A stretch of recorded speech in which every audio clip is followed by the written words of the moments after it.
Hello. Hello. How are you doing? Good. Okay, so just for everybody, we're back. Thanks for tuning in per the usual. Today, I'm very excited about this one. We have Dean Podlich on. Dean, go ahead and introduce yourself. Well, first of all, what should I call you? I'm so used to calling you Joseph, and I don't really want to embarrass you in front of all your millions of followers and stuff like millions. Just whatever works best. Joe or Joseph? Just say Joseph, Joe, whatever first comes to mind. Yeah. It's pretty chill. Yes. The vibe is pretty chill. So, however you want to address me, you could say dude, guy, you, hey, stuff like that. Any name whatsoever. I don't care. Yeah, I don't care. So yeah, why don't you go ahead and introduce yourself, and I guess kind of say how we met. Yeah. So it's, I guess, well, one, thanks for inviting me to this. It's an amazing outfit.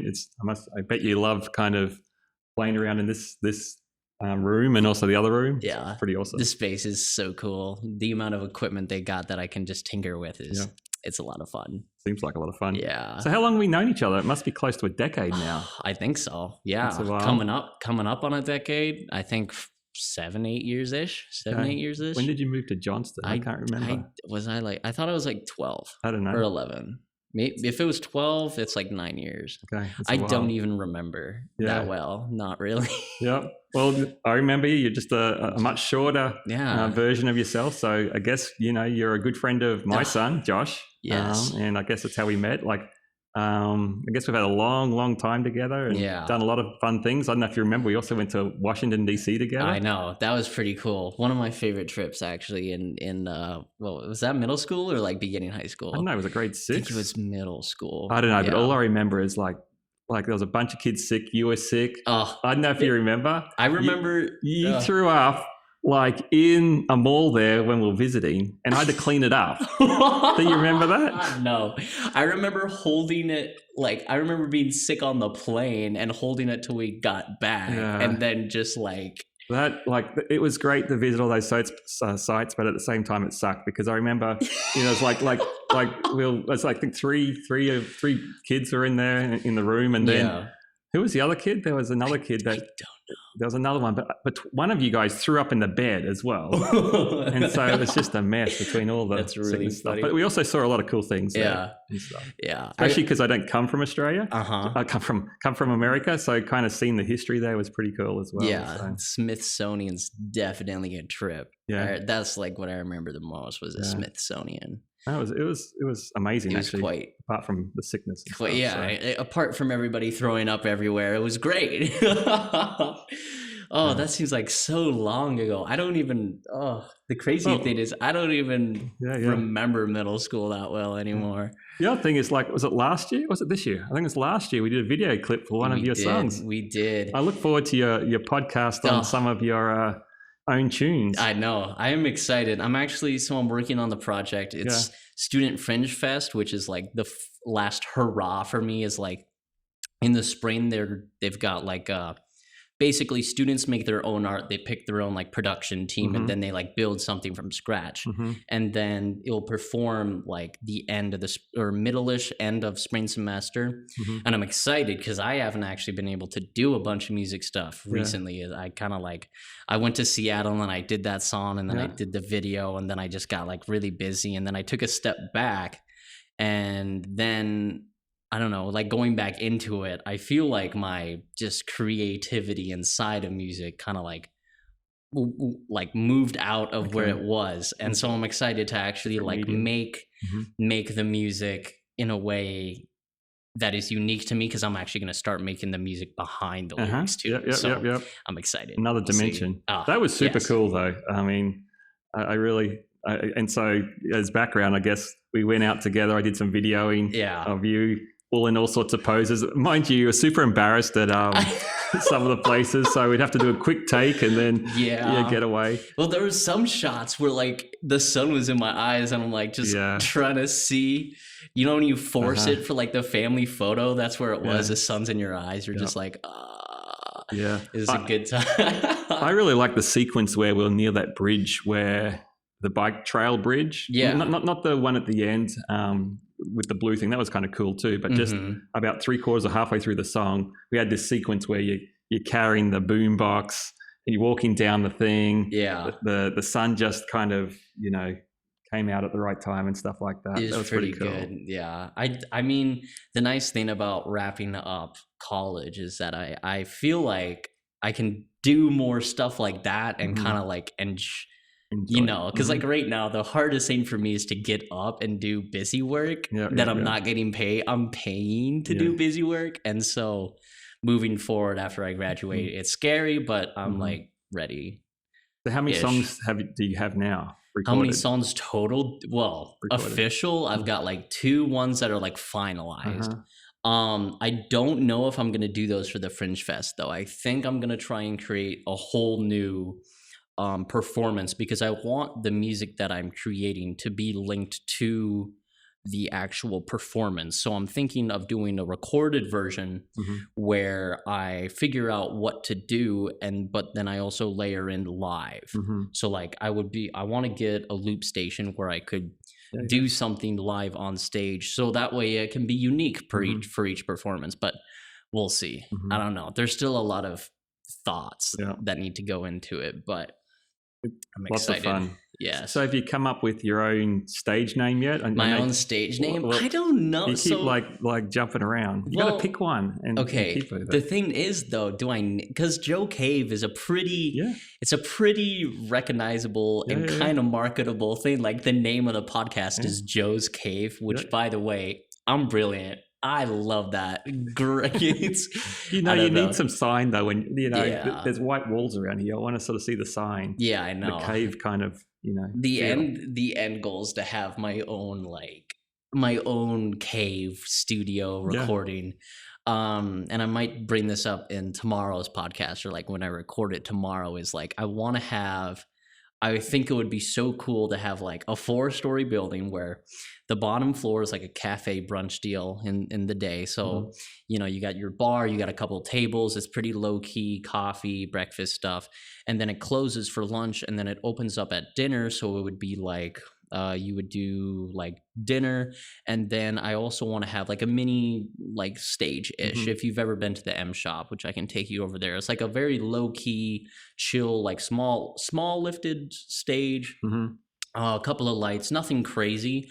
But then the second floor, I want to be like a VIP lounge. So the second floor would be, you can still see down. So it's like you can see down to the people performing, but then you can also like chill on some pretty nicer couches and have a couple drinks and like talk and just kind of hang out, kind of like a green room, but a little bit different.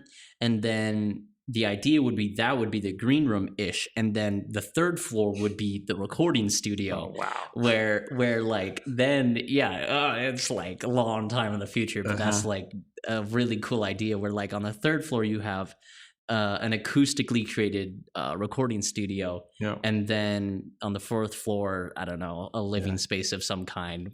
I mean, you're at the right age to dream big and stuff like that. I'm somewhat envious of just being able to have little responsibilities in life and just be creative and just explore what you love and stuff like that. And that's what I love about sort of you kind of creating this music, is just expressing yourself and being creative and not being afraid to kind of put that out there and stuff. It's pretty cool. I mean, especially like with the podcast, it was so funny. So the last episode I made, me and Parker were talking about at one point we were talking about like military and how they used lasers, and I messed up because I said that they used a laser to go through the building. That's like Star Wars. I was wrong, but then I said like, I'm not a credible source. Please don't quote me after that. So don't quote me on anything. I'm not a credible source. I'm not liable. Anyway, so you're not like editing any of this. It's all what it is. Because I like the authenticity of just kind of like hanging out more or less. I think it's interesting, and like scripted things just aren't as fun to listen to, because bloopers are half of the fun in my mind. Some people are like, oh no, you can't have that, and I think it's perfectly okay. No, it's a journey. You just never know when it's going to end. Yeah, exactly. And I'm trying to get better at how I talk, say less ums, likes, is, stuff like that. And I think we're getting better, but I would say usually I've gotten more comfortable, but I've also been doing stuff like this for a long time. So, perfect fit. Yeah. I mean, I like just being able to come in and do stuff like this. It's And so talk. cool. Yeah. And have like the equipment. I'm Yeah. so sad that it's like only 1 year, but I'm probably going to try do this after I graduate because it's so fun to me. Nice. I like it. So, Nice. well, I guess we can hop into what we originally kind of planned, but like the whole idea of it is not planned, but kind of. I guess if you want to describe, so I mean, we talked a little bit about how we met. But I guess, I mean, you come from the complete opposite side of the globe. So I guess how did walk me through how you got here? Because I know nothing. That's what's funny is I don't really know how or why you decided to come here. Yeah, and it's interesting how everyone's lives evolves in ways you never expect. And so I would have never believed at your age that I would be living in the US. It's just amazing. So again, as you probably can tell, I sound a bit different. I'm not from America or the Midwest. That's okay. I'm from Australia. I should have I'd asked you to guess where I'm from, because if I ask the average person in the street, they'll either say England or New Zealand. I'm probably about 30% says Australia, but a lot of people say England, which it's a bit of an insult, but get over it. Well, there's an order there. Like, worst thing you can say is England. Next one is sort of New Zealand, because we have a love-hate relationship with New Zealand, and then Australia. But then once people know it's Australia, everyone's like, do you have a pet kangaroo? And kangaroo. Well, and that's a nice thing about being Australian an Australian in the US, is that generally people have this warm, fuzzy idea of Australia. I don't know about warm, fuzzy, because everyone thinks that there's a bunch of things that's going to kill you as well, like sharks and snakes and this, that, and the other. That's half of the fun, though, right? That's right. You walk outside, you don't know if you're going to make it back home. No, I'm kidding. Yep. Anyway, so I was born in Australia and lived in a couple of different locations there. I ended up going to school in a city called Brisbane in Australia, and then I met my wife there at university. We call it uni, not college. And so at uni, I met my wife there. In fact, how I met her was, and don't tell Josh this, but I failed so many subjects, so many classes, that I ended up a year behind where I was supposed to be. And my wife Heather was that year behind, and so I ended up meeting her in that class because I failed so much during college. And so it's not always bad to fail college. That's my take-home message. I think Josh told me that at least chemistry you never did pass. I know. It's like there's a few things like that I never did pass, but that's okay. Somehow made it through. And then after I did a science degree and did equivalent of kind of a master's in science, and it took me a little bit longer than everyone else. And then my science degree was mainly in statistics and mathematics, but then I kind of got an internship in a department on campus in the area of agriculture. And I just sat in on that space as an intern. And then I ended up hooking up a friendship with one of the professors there, if you like. And he was into plant breeding. This is, and we can talk more about what that exactly is.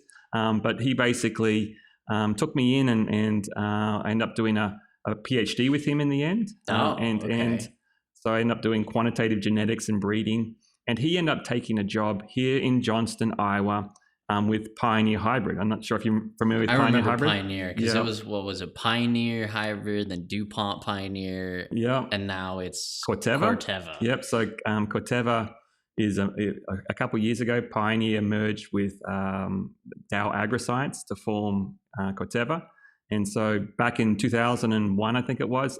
Back in 2000.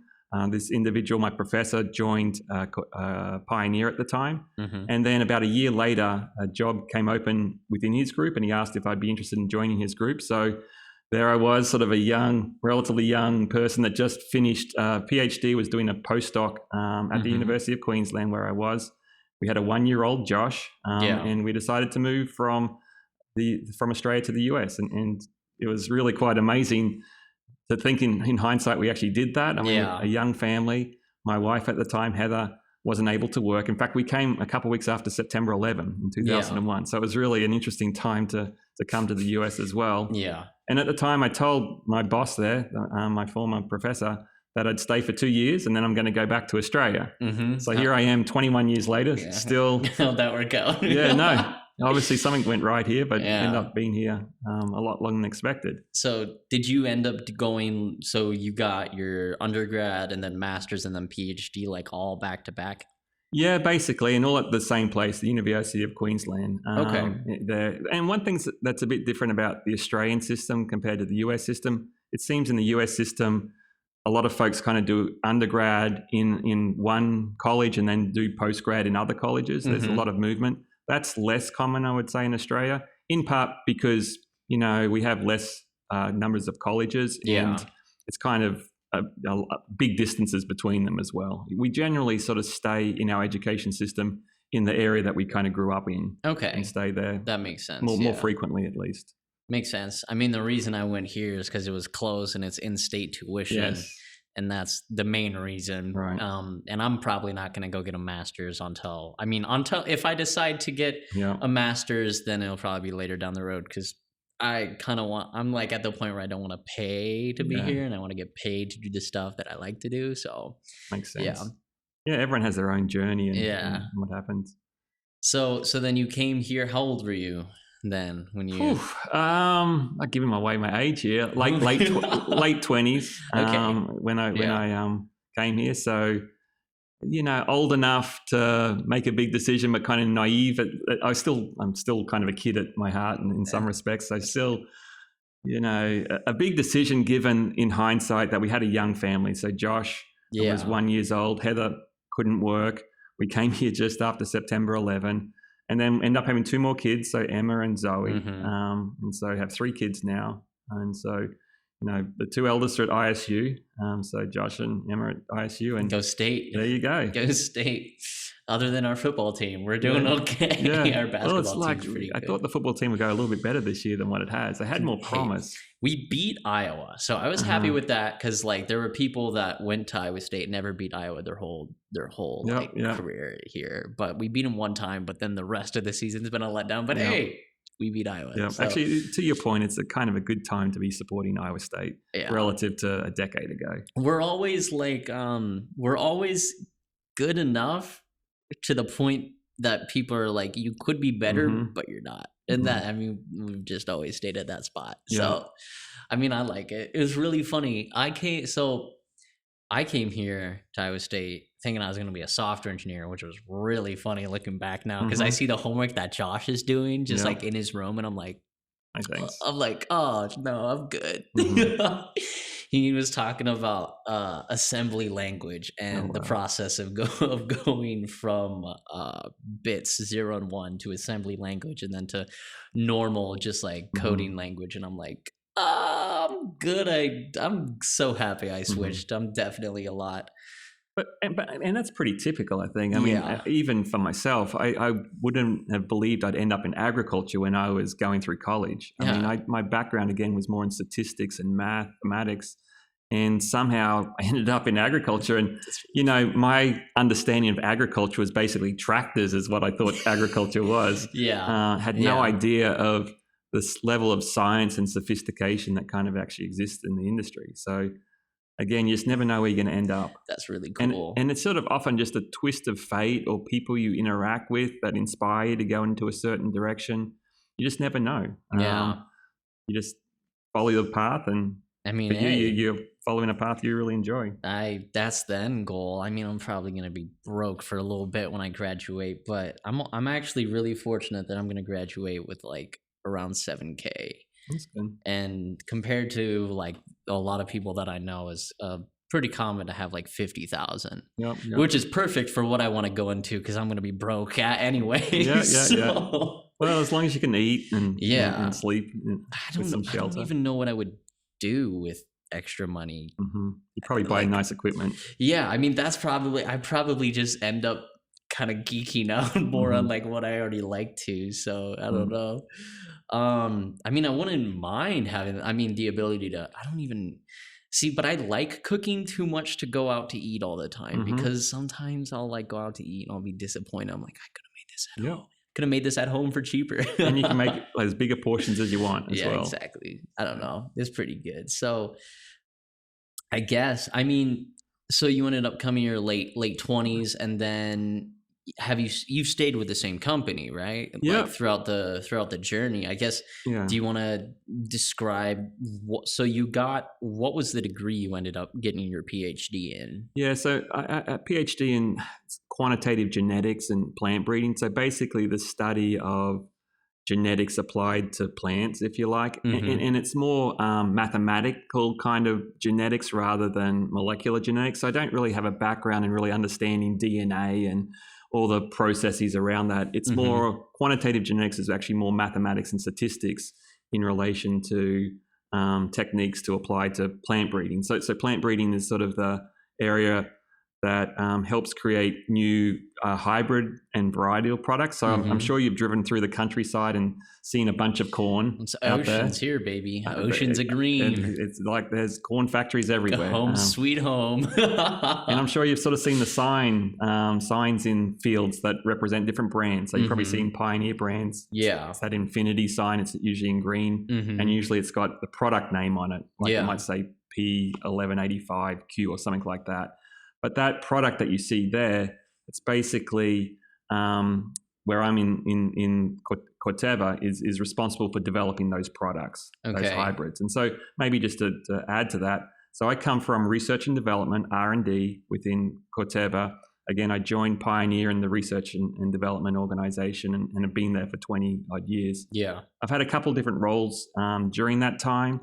All of it's related primarily to breeding Mhm. in different ways and really kind of using different techniques and methodologies, predictive methodologies to help ultimately develop products in the end. So when you say develop products, for example, what would be the end goal of developing a different genetically breeded corn to, Yeah, or maybe not corn, but yeah, product yeah, yeah, compared to, yeah, like, do you do feed and human, or is it like a combination? Do you yeah. guys do everything? Do you do stuff other than corn?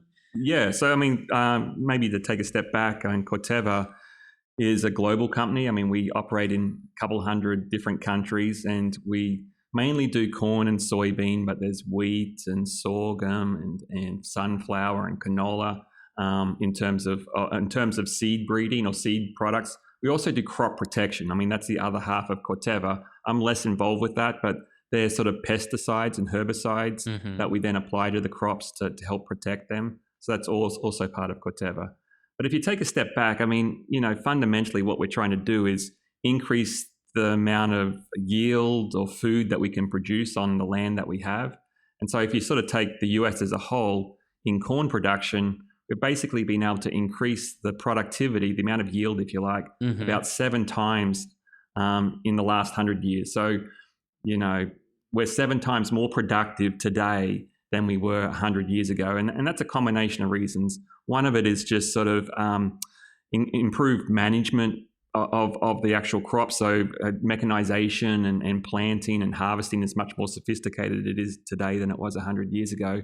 But the other dimension is that we've improved the genetics. Yeah. And that's the area that I'm involved with. So basically, the seeds that you plant today are much higher yielding than they were 100 years ago. They're able to protect against pests and diseases much more effectively. They're able to handle more extreme weather conditions than it Mm-hmm. used to be, etc. But that process is a never-ending kind of journey. We always want to increase and improve the yield and improve the resistance. And as weather conditions change, we want them to be more drought tolerant, etc. Mm-hmm. So we're always trying to find the next best genetics, if you like.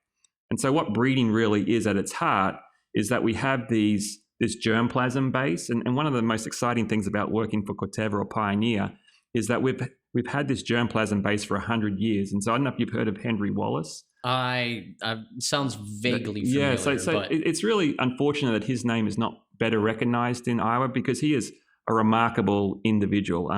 He helped he founded Pioneer Hybrid back in 1926, and he was a scientist at heart. He basically was the first person to commercialize this concept of hybrids. And okay. hybrid is basically crossing two inbreds together to produce a hybrid, which is basically more yield.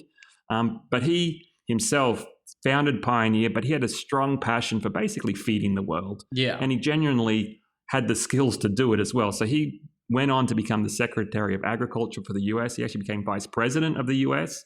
He founded a lot of foundations that help feed the world in developing countries. And so he was really a remarkable individual.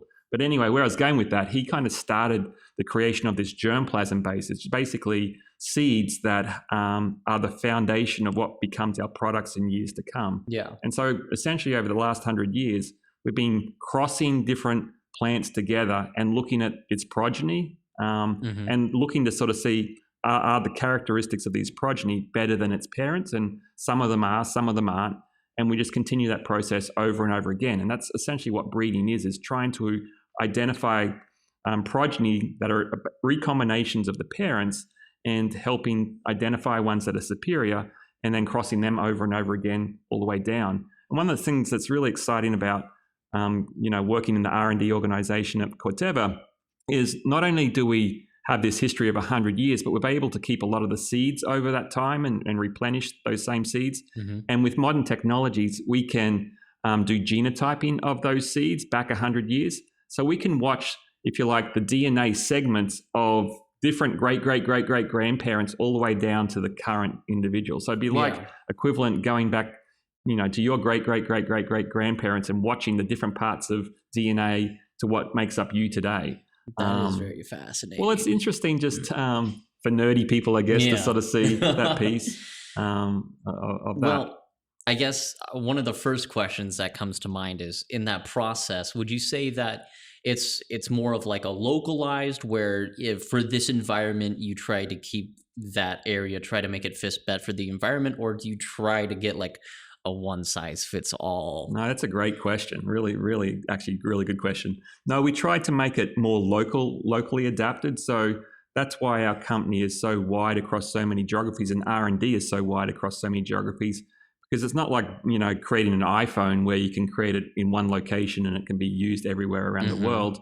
When we create plants that are going to perform well in an environment or in a location, you've got to test in those environments. So what we have is breeding programs, is what we call it, that may be for a general area, and that might be half of Iowa, for example, or a quarter of Iowa, and they are responsible for creating a set of products. It's not just one as well, a set of products, a set of hybrids that will perform in that geography, and then a neighboring state would have a different breeding program.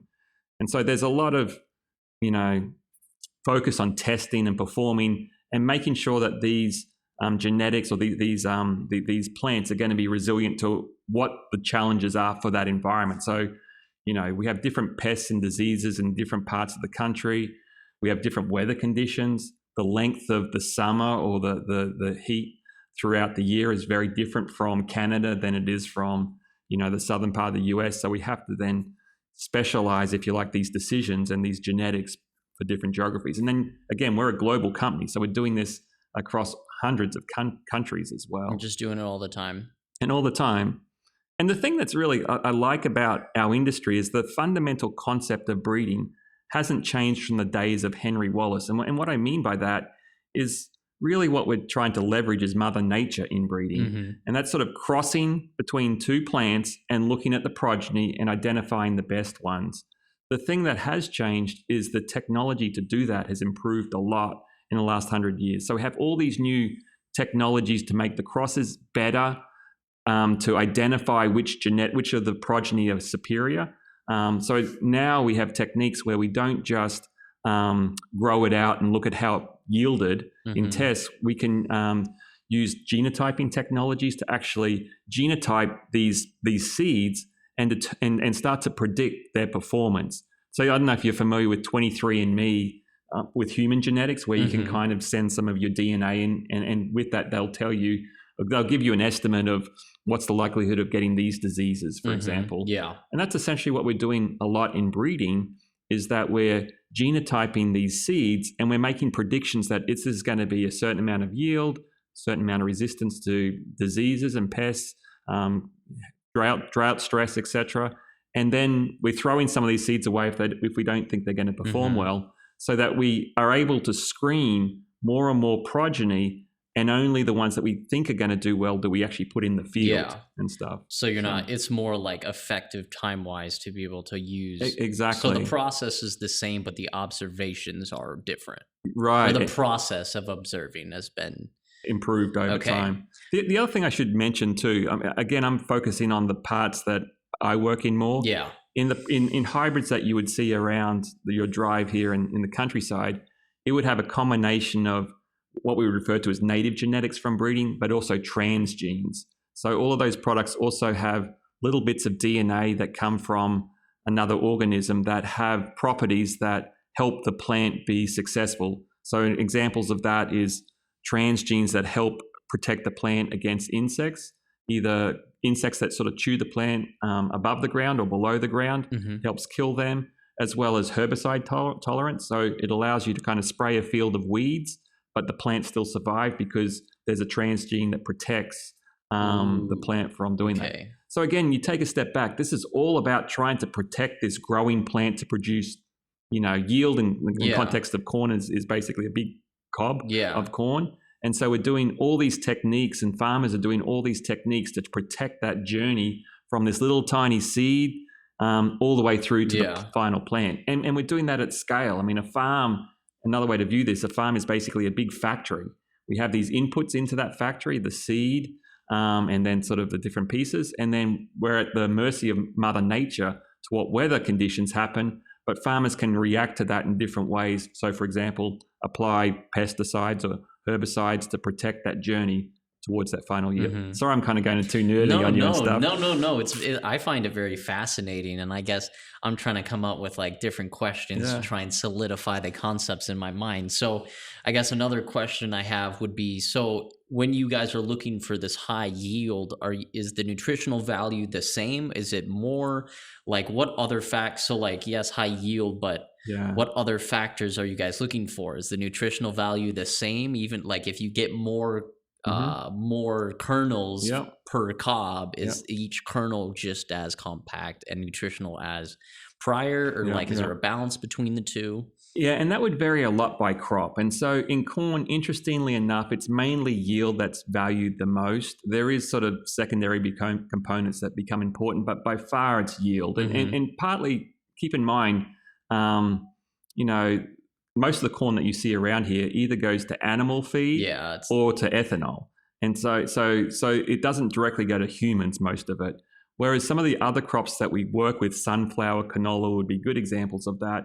Just as important as yield, it's sort of the quality aspects of that, the oil content, et cetera, like that. So to your point, based on the crop that we're interested in, it's usually a balance of yield as well as other attributes that come with the seed sort of thing, or what the harvest is. What you're doing with, that makes sense. But it is an interesting question, because when I first joined Pioneer, I thought we'd do a lot more studies in R&D on the nutritional value for animals, for example. But we did, there is some work of that, but it's not as much as I would have expected. It's mainly just quantity. And generally, the quality that we have is at a sufficient level that it meets kind of the downstream needs. So we're not trying to increase that as much as we are the yield piece of it for corn. For corn, but maybe for other crops. For sure, for other crops. So would you say the one you're stationed at is corn and soy, but then like other places are wheat and you mentioned a couple of others. Yeah, and so maybe just to give you some background. So I'm stationed at the main hub in Johnston. So there's hundreds of people there. We don't actually do any breeding there at all. We're sort of a centralized hub that does a lot of the fundamental research. We have a lot of labs on campus there in Johnston. So genotyping labs, genomics labs. There's also these big controlled environments. If you ever go to Johnston at night, you'll sort of see this big glow up in the clouds because we have light. We have all these greenhouses that are glowing a lot of the night as well to make plants grow. So that is a main hub. We also have another main hub in Corteva in Indianapolis that's focused on crop protection. Both of these hubs have thousands of people in them, combinations of R&D where I'm from, but also commercial and other groups. But then we literally have hundreds of stations across the world that's where kind of the testing happens. And so, there'd be 50, let's just say 50 stations in North America alone where this breeding that I'm talking about is happening in terms of the testing. But then a lot of the seed is sent to sort of these central hubs to do genotyping and more advanced studies, if you like, as well. Okay. So that's fascinating. Yeah. I guess the thing, so in the spring I'm taking a wine tasting class, and I was kind of like looking into it, where like the quality of, let's say, the dirt in which the vines grow in greatly affects like the process of making the wine. And I guess like when you guys are like crossbreeding and all that, it's probably a little bit more intricate than, like, I'm sure, like we were mentioning that the local areas, you guys test in those local areas, but like there's so much other things that go into making sure that the plant is healthy, I guess. And I don't know that much about it, so I don't really know. No, absolutely. I mean, basically it's access to the quality and access to resources. So to your point, soil is one of the fundamental things that impacts the yield at the end, or the quality of the yield at the end for any of the crops. And so there's a lot of research going into soil science, for example, on that interaction. And you think about, even within a local geography, you've got hills, you've got valleys, you've got river bottoms close by and stuff like that. All of that impacts yield significantly. You can have 2 or 3 or 4 times X more yield in this part of your field versus that part of the field. And this is what makes also, this industry so challenging, because definition of what's better for these different plants is not easy to say, because you might have one plant that does better under certain soil conditions and another plant that does better under different soil conditions. Mm-hmm. And so trying to work out what is better in that case is part of the whole challenge that we're trying to work through. So when you think about not just soil, you think about the range of different types of weather years we can have from year to year, the different types of pests that can happen.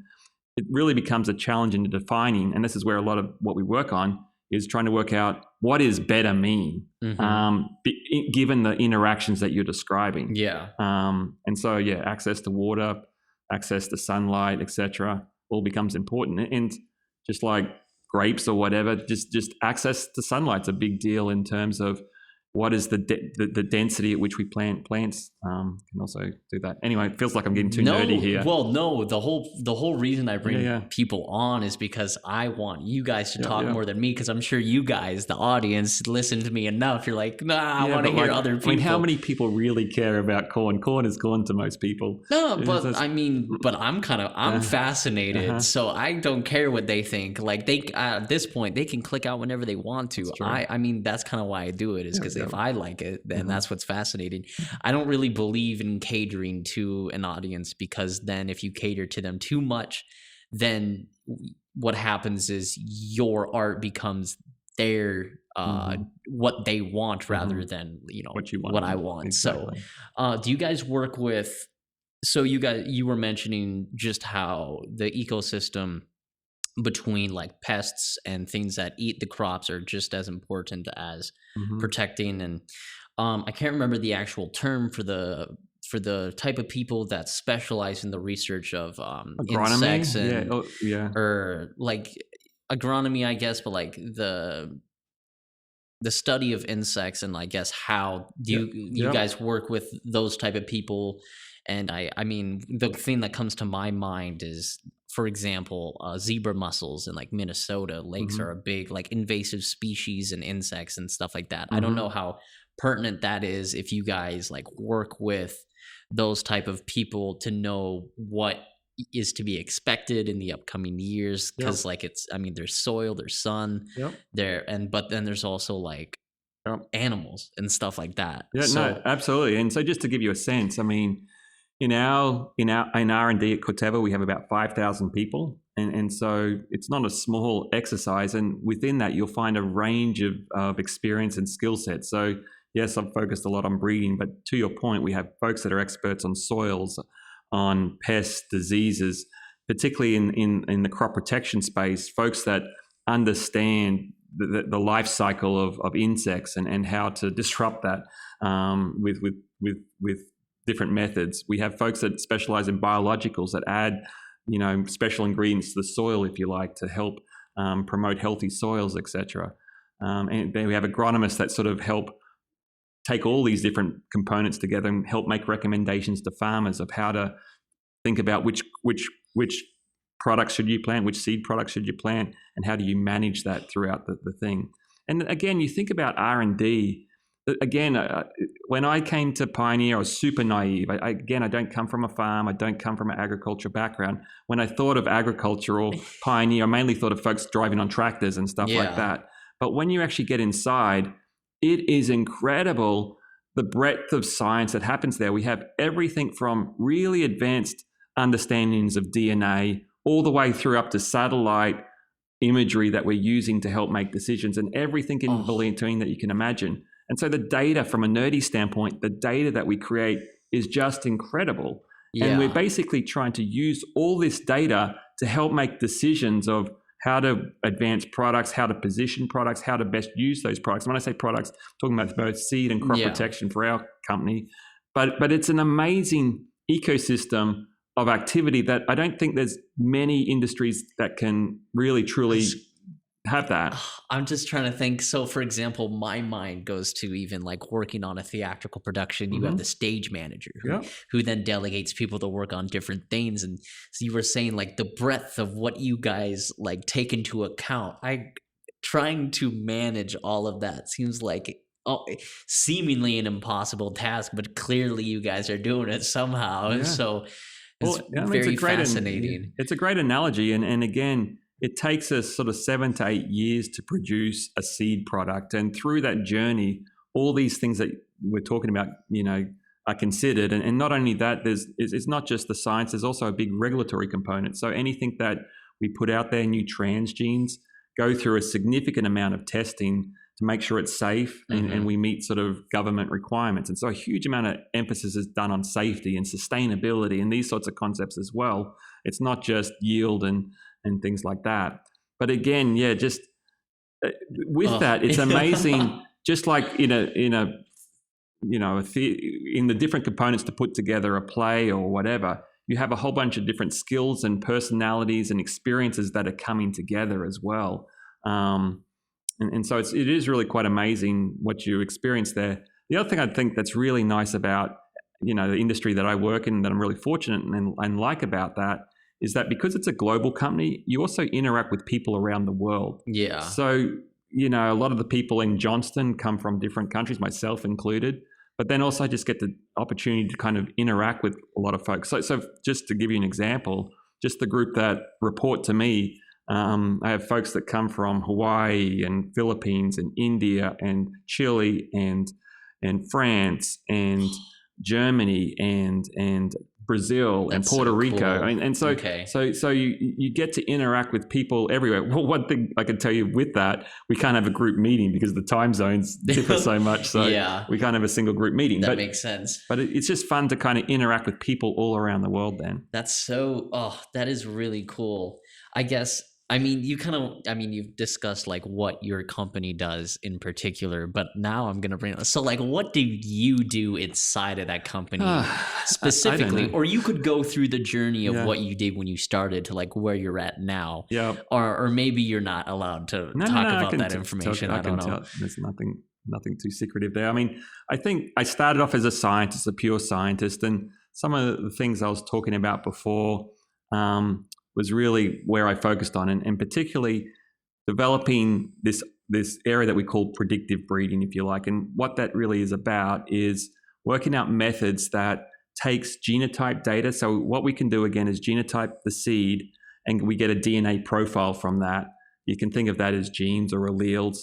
And then we're looking at the relationship of those genes with training data sets with phenotypes. So if I have this allele, do I increase yield or decrease yield? Or am I more resistant to pests or not, or all these sort of things? And so there's a whole bunch of science in developing the methods to help, get those associations happening. And then taking that concept and applying it at scale across all these crops and geographies is really a massive task, because you have to get this whole sequence of activities working together. You've got to get seeds organized. You've got to get them genotyped. You've got to put the analytics, the software and data systems on top of that. You need to present that in software to help folks make decisions from that. And then that quickly goes into the next step type thing. And so there's a lot of collaboration, if you like, between the scientists, between developing the ideas and methods in the case that I've been working with, and then working with other parts of the organization to put that into production, if you like. Okay. So there's a big difference between sort of the research and the development or the deployment of these things. And so the nice thing about Corteva and Pioneer is we have that, experiences of both of those things. We have folks that are more academic in nature and really looking at new methods and more focused on that side. But then we have people that help take those ideas and put them into scalable production systems. And it's those two things together is really the core of research and development, R&D. That really make the company function. So you just came back from a trip, correct-ish? Kind of? Maybe. I don't know. I remember last time when we talked in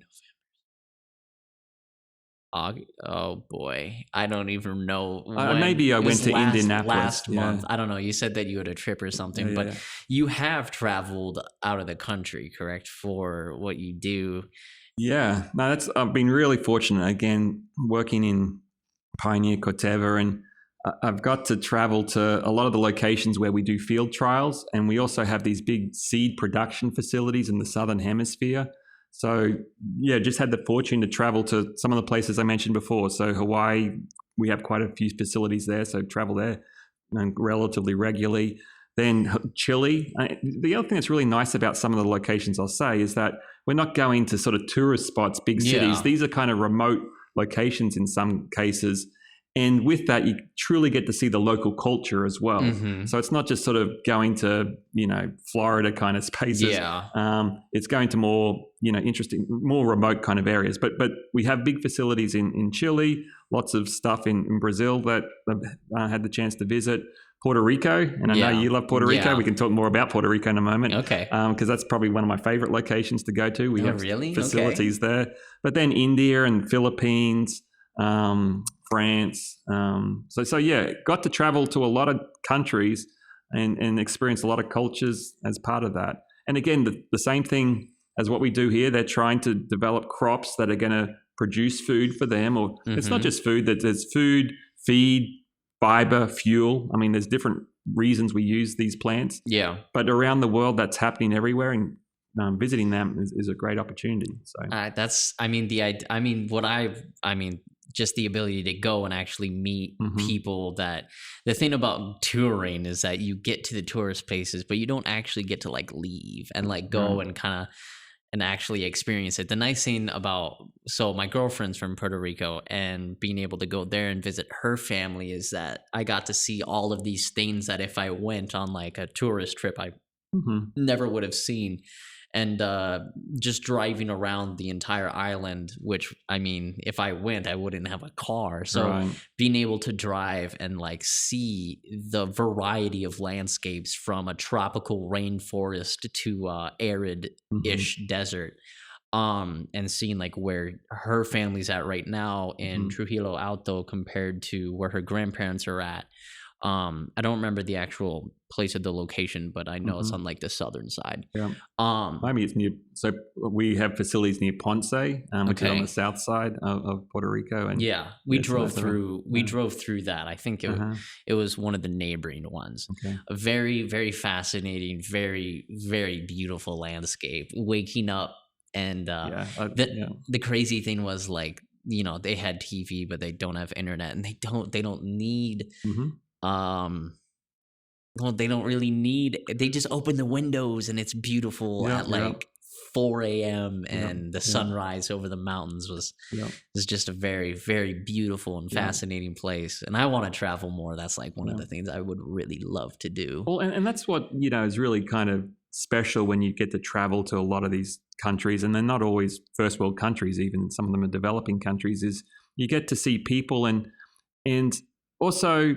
At the end of the day, people are people, and people are just trying to raise their families, do the right thing in general. And you sort of see that at the local cultural level. And not everyone has big, fancy houses and TVs and cars, etc. But it doesn't mean they're not happy. Yeah. I mean, they're just trying to do the best they can. And they're generally, very happy within the framework that they have and Yeah. stuff. And so that's what's really nice, is breaking down these stereotypes of countries and people and getting to experience that rather than just what the headlines are. Yeah, I mean, I definitely want to travel more, and I'm looking forward to it. But if I do travel, it would be something where I go somewhere and then I hop on a puddle jumper. Like I want to go to Canada at one point. Yeah. I want to go to the Boundary Waters, but I also want to go like towards Alaska. Yeah.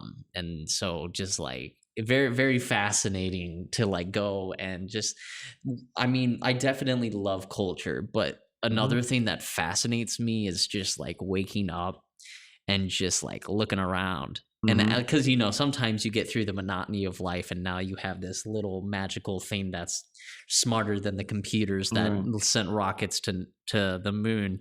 And people, you know, that's what they do now. This is their world. But being able to kind of break out of that monotony of like technology per se, even though I love it, like I mean that's what I do, and just like wake up and just kind of look around and appreciate it, newfound appreciation for just like life, I guess. And I'm still trying to figure it out. I would say I'm pretty dumb. No. So, I mean, you're young, you'll get a chance to travel and enjoy it.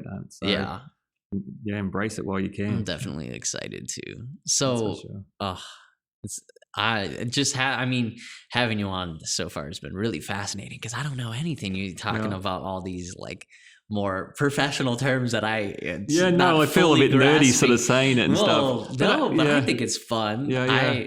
Well, and again, the thing I like about the space is it's a combination of, you know, there's the science and the data, and I love data visualization and telling a story as well of the data in a way that sort of shows that, as you're talking about the theatre equivalent, just the system as a whole. So I do have a lot of passion of showing how the different parts of R&D and Corteva come together to produce ultimately these seed and crop protection products, because it is a journey around these different things. And then you layer on top of that, the history that comes with Pioneer and Corteva is really unique.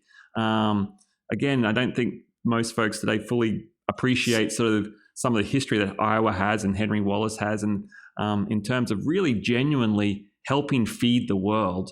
And then not only that, you kind of had that sort of sentimental history from that standpoint, but we also have all the science for the last 100 years that is very well documented. So one of the fun things I do at work is I've created an R&D vault where we have all these old documents that we put into this vault, if you like, that go back 100 years, and you can just sort of see how things have changed over 100 years. So it's fun to open up a book from the 1930s that produced this inbred, that's sort of a building block of a hybrid, that has the handwritten notes of the breeder of the time, and think this is going to be a good one. And this thing ultimately is the building block of billions of dollars of revenue for Corteva, and also, you know, often has been used elsewhere to help agriculture.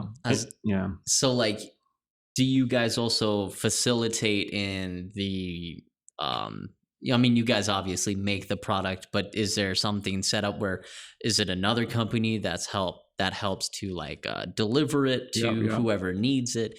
Or I guess. Yeah, maybe just to fill Corteva out a little bit. So again, I work in R&D that's responsible for creating the product, if you like, the seed. But to create mass quantities of that, like we have to create a lot of them, there's another part of the organization that's responsible for massive seed production. And that in itself is a massive undertaking. I mean, a unit of corn is 80,000 kernels. It's a bag of seed, and that's about this big.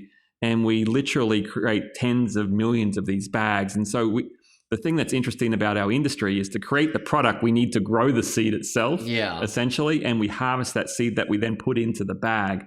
And so the process of doing that literally costs billions of dollars each year to do, to create all these seeds. And then those seeds essentially are planted again to produce, you know, lots of seed on top of it. So it is kind of an interesting industry that we work in, that we again, I always think of Mother Nature ultimately that kind of is in control here, but we're leveraging that to kind of help produce more productivity, more feed, fuel, etc. I was going to say, one of the I guess the biggest thing that I find the most fascinating about the work you do is how essential it is, but Mm-hmm. how I would say that a general portion of the population has no idea where their food comes from. No. And just seeing how intricate everything is. Like, for example, when I came here, if you would have told me, it was so funny because I didn't like theater Mm-hmm. before I actually like Got into it. got into it, and Mm-hmm. then I was like, oh,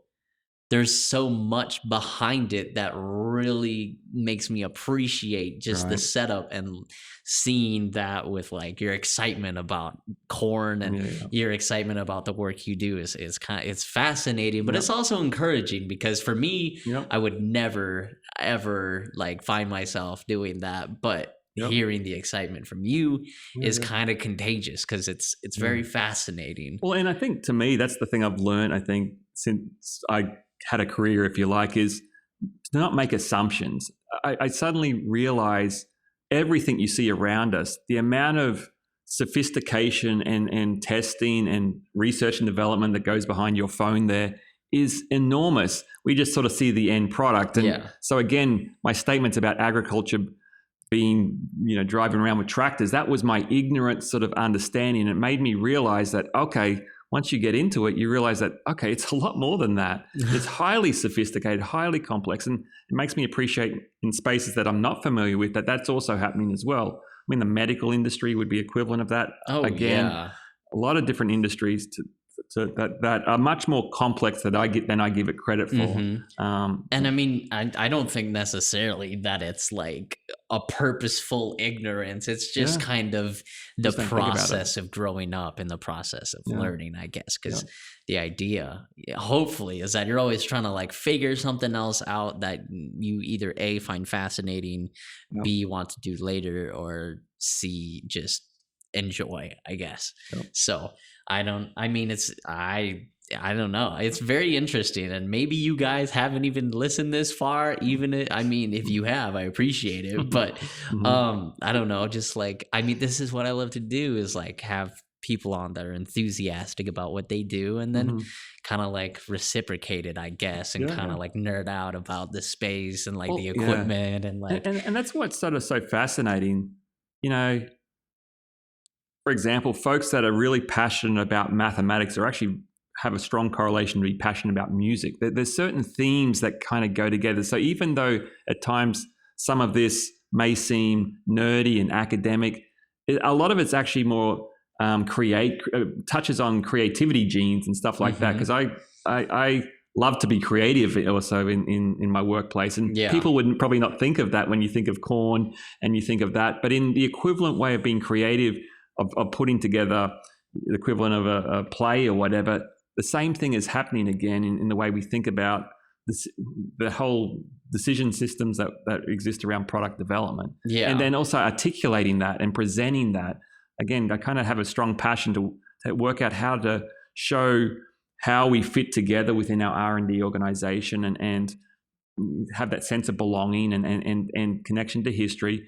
And also at the end, produce something that's important for civilization as well. I mean, that's one thing that's always good about our industry and never goes away, is we're always going to need to eat, no matter where you are. And it's getting more and more challenging to do that with changing weather conditions, reduced land, etc. And so it's an industry that you have job security in as well, for sure, too. I guess, I mean, that's what humans are good at, is, coming up with seemingly disconnected ideas that you somehow correlate in your brain, and then before you know it, it works. One of the things that I want to get into, I guess, like if we're talking on a mathematical side, in high school I took a physics class that touched upon the actual physics of sound in a space. And I found it fascinating, and I have the composite notebook somewhere in my room with all the notes and like formulas and stuff. But it was pre-calc, so it was very linear mathematics, which is actually very not very accurate, very rough definitions. and like estimates of like, oh yeah, sound is always going at this speed when it's not. It's pressure, temperature, and the acoustics of the surface material that it's hitting on, the diffusion of the sound waves, stuff like that. That I find very fascinating, but that I haven't actually been able to look into it myself. Look at you channeling your inner nerd. Yeah, I know. So there you go. Yeah, somebody's got to do it. Might as well be me. And just like, I don't know, the more I start making stuff, the more I realize I don't really know that much about what I do or like what I enjoy doing. I just kind of like, for example, I don't know the process of how this microphone got put together and like the process that they went to really define, oh, this is what this microphone is going to work. But I imagine you had a lot of fun learning more about, let's just take audio and stuff like that, and breaking it down into the components and how to manipulate that, and going beyond just twiggling knobs to kind of being a little bit more understanding of the implications of twiggling those knobs. Yeah. So instead of like just turning this volume knob, I can understand exactly the process of what is going on when I turn the knob. Yeah. And it's fascinating to see like the biggest switch now is like not too long ago, everything was analog audio. And now with me kind of like raised into this era of digitalized audio workstations and workshops compared to like how they did it then, when they just had this giant board and every knob you twist only changes one thing, where now I can go in, I can buy a software, which by the way, I was looking into some of the process of just building a digital audio workstation and then the plugins itself and just the process of how audio is actually manipulated and why digitalized audio now is such a big thing. For example, like in the room over there, they have a 5.1 mixing and editing station, which I find fascinating because it would all, I mean, like it would go from mono to stereo now to spatial. And they actually have, I was hearing that they have softwares now where you can, I think it was 7.1, where you can more or less pick where you want the sound to come from in the room. I mean, I think of it like the 3D representation of space, but it's not just you throwing it over to that like back left or back right monitor. It's you can more or less model inside of the computer and then throw it out, which I find very fascinating. And then you think about the infinite options of writing a song and how you want it to be heard and stuff like that. Like it's pretty incredible, actually, the changes in technology. I mean, it went from just banging stuff to like really kind of being creative. Not that this isn't creative. No. Well, it's like, it's an interesting area too, is how AI is going to impact some of these spaces. I don't know if you've heard of Midjourney. It's a software that basically allows it's artificial intelligence, where you're able to put in keywords and join them together, and they create these really realistic sort of images out of the end. I have looked into it. I've heard, and it's just incredible what it can do and how it's just going to get better and better and better. In the next decade, it'll be interesting. You're going to become one of these old fogies of the traditional way of doing things, because there's going to be a generation after you that's going to have different levers to kind of be creative. And that's what's always interesting about these spaces is, you had the traditionalists from yesteryear that had a certain way of doing things, and then these technologies come along and there's different skills that are needed to really be able to use them better, these different levers, if you like. But at the heart of it, you still have to have the art and create the eye of what looks good and that creativity piece. But the technologies is changing. The way I see, and they have it even for audio now. So like they have the pictures and they have it for audio, and it's probably going to explode. But the way that I see myself using it, like, and this is purely theoretical because I don't have access to that software yet. And I don't have access to the equipment to set up a 7.1 sound system. But in my mind, I would probably try and use it where like I would get a rough estimate of where I want the audio to come from. And where in the space do I want it to start, and how do I want it to sound to the individual sitting in different places throughout the room and get a rough estimate, because like your ears can only do so much. But what I think AI could do theoretically is then like match it up. Like you could say, okay, I like this, but I need it to fit. I need that glue. I need it to be more compressed. I need it to be more compact, or like I need it to sound wider. Where like it's not necessarily doing the work for me, because the original idea is like mine, but I would be able to, well, what I would love to be able to do would be like, okay, well, I've got this Vox pad ambiance that is, I want it coming from the back and pushing forward, but then I also want the drums and kicks to come the other direction. And then have AI find like help me to assist finding that perfect spot. And I don't know, it might just do like volume for right now, but it would be interesting if it could shift the actual wavelengths themselves, because something fascinating with audio is if you have two different audio waves that are the exact same and then you separate them slightly, they mute. They basically mute themselves off. So that's like how like noise canceling headphones and stuff like that work, is you have the audio coming in and then the it like offsets it, and then it like is way quieter. And the idea would be to have AI like then shift it to that perfect sweet spot where it just sounds like how you want it to. But I have no idea if that's even possible. And maybe it is, maybe it's not. But all I know, Joseph, by the time you're my age, it is going to be really amazing. The whole, medium of creativity and whatever is going to be so different. It is going to be different. I don't even. The one thing is, it's like, okay, there's all this technology, but in my mind, I would want the ability to go off the grid for a month. Yeah, because it'll be interesting. I mean, it's gonna. Yeah, we're not wired to be able to handle some of this stuff. So it'll be interesting to see how society reacts to these different media. I mean, you sort of see Meta trying to the virtual reality kind of spaces, and where that will be in 10 years' time, and what's the adoption of that. And you're going to see big differences between generations adopting that. And again, it'll be interesting to sort of see in 10, 20, 30, 50 years' time where society will be at with these different ways of interacting. So Josh, he more or less bought my Oculus from me. He loves it. I thought I was going to use it more, but I didn't, and he uses it. I'm so glad he uses it. But what I find fascinating is the large population of just people that are on that are the younger generation, by a couple of years, and I think that's fascinating, because now they're growing up.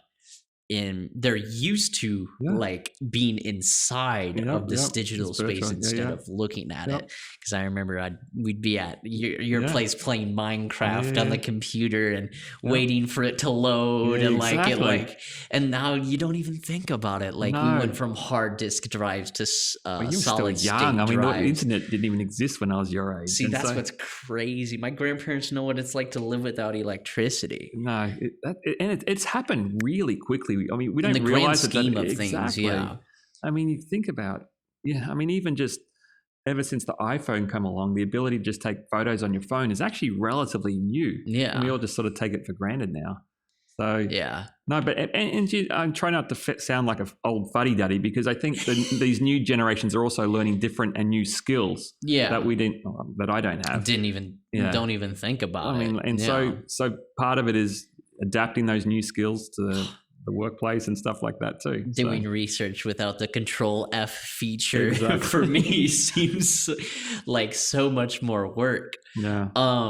But it also gives the appreciation for, the process of just exploration and finding stuff that I find very fascinating. Yeah. So, okay. Well, I think we're getting closer to the end of our session, but thanks for coming in. I have greatly appreciated it and been fascinated. It's been a very good conversation. No, thank you. This has been a lot of fun. Yes, and I'm excited. I should be able to get the cover art very soon, and then I'll be able to put it on there for you to share with your coworkers or whoever you want to share it with. I'm excited. So I appreciate the opportunity, and good luck with this. This is going to be a fantastic project, and maybe it's the start of Joe's Cave for the future and that 4-story sort of dream that you have. I know, that would be amazing. And if you've made it this far, I'm talking to the camera, even though the camera's not on, but I'm going to do it anyway. If you made it this far, thank you. Stay safe, stay sexy, and have a good rest of your day. Podcast out.